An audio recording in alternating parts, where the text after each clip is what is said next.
தமிழகத்தைச் சேர்ந்த ஒரு முன்னணி அரசியல்வாதி, சமூக சீர்திருத்த செயல்பாட்டாளர், வழக்கறிஞர் மற்றும் இதழாளரான இரட்டைமலை சீனிவாசன் அவர்களின் சரித்திரத்தை இன்றைய சான்றோர் சரித்திர நிகழ்ச்சியில் அறிந்து கொள்வதில் மிக்க மகிழ்ச்சி அடைகின்றோம்.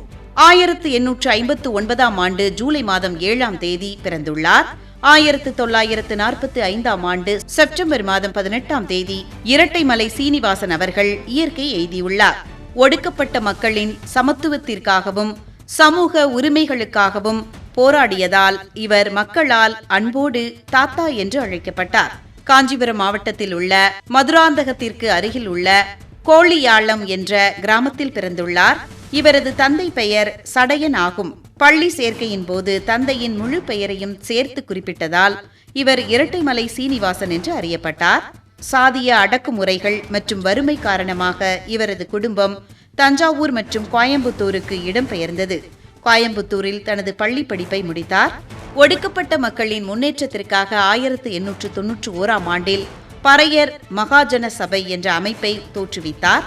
இது பின்னர் ஆதி திராவிட மகாஜன சபை என்று பெயர் மாற்றம் அடைந்தது.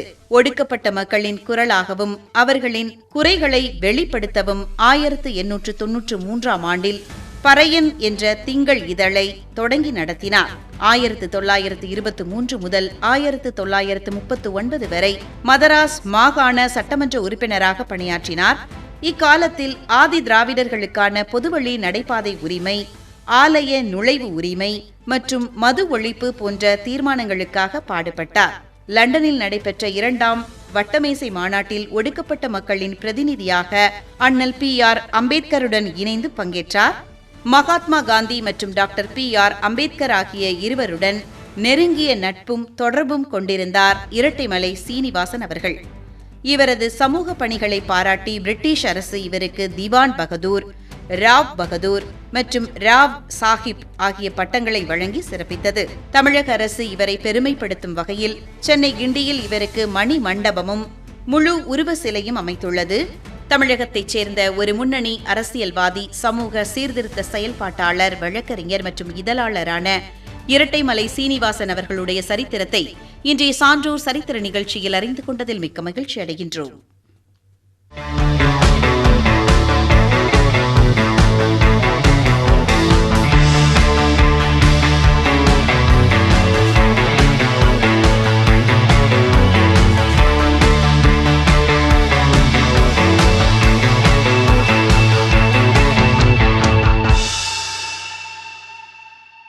உலக புகழ்பெற்ற அரவிந்த் கண் மருத்துவமனையின் நிறுவனர் மற்றும் தொலைநோக்கு பார்வை கொண்ட சமூக தொழில் முனைவோரான டாக்டர் கோவிந்தப்பா வெங்கடசாமி அவர்களுடைய சரித்திரத்தை இன்றைய சான்றோர் சரித்திர நிகழ்ச்சியில் நினைவு கூர்வதில் பெருமை அடைகின்றோம்.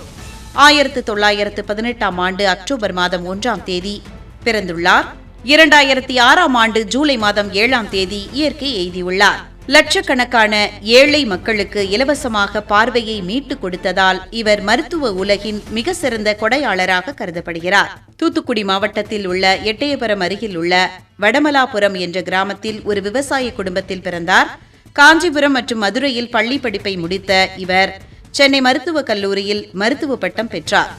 2ஆம் உலகப் போரின் போது இந்திய ராணுவ மருத்துவ பிரிவில் மருத்துவராக பணியாற்றினார் வெங்கடசாமி அவர்கள். தனது 30வது வயதில் தீவிர முடக்குவாத நோயால் பாதிக்கப்பட்டார்.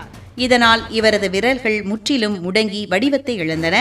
விரல்கள் சரியாக செயல்படாத நிலையிலும் விடாமுயற்சியால் கண் மருத்துவ படிப்பை படித்து முடித்தார் வெங்கடசாமி அவர்கள்.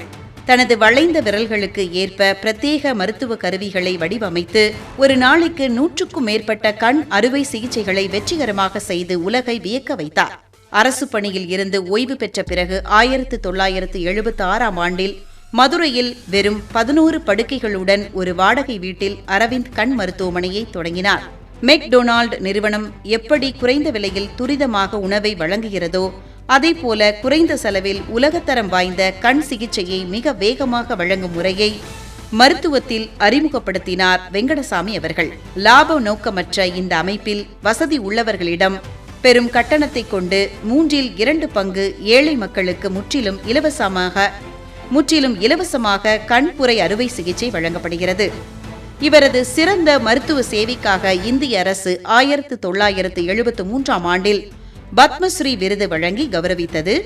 சர்வதேச அளவில் பல உயரிய விருதுகளையும் மெக்டொனால்ட் நிறுவனத்தின் உலகளாவிய ஆரோக்கிய விருதையும் பெற்றார்.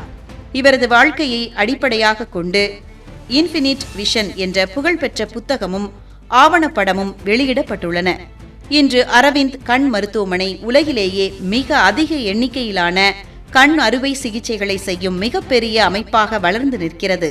உலக புகழ்பெற்ற அரவிந்த் கண் மருத்துவமனையின் நிறுவனரான டாக்டர் கோவிந்தப்பா வெங்கடசாமி அவர்களுடைய சரித்திரத்தை இன்றைய சான்றோர் சரித்திர நிகழ்ச்சியில் அறிந்து கொண்டதில் மிக்க மகிழ்ச்சி அடைகின்றோம்.